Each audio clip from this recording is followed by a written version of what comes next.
This week I got all three new amps from Power Supply Mods.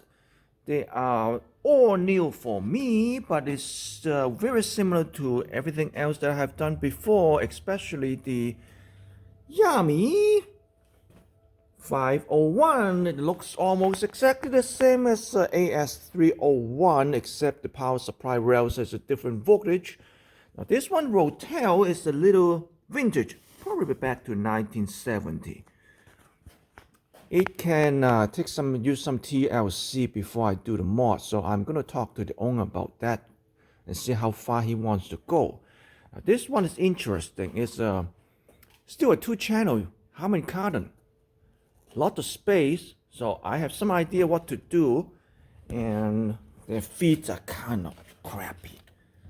3 out of 4 is already broken off, so that's another thing I need to do.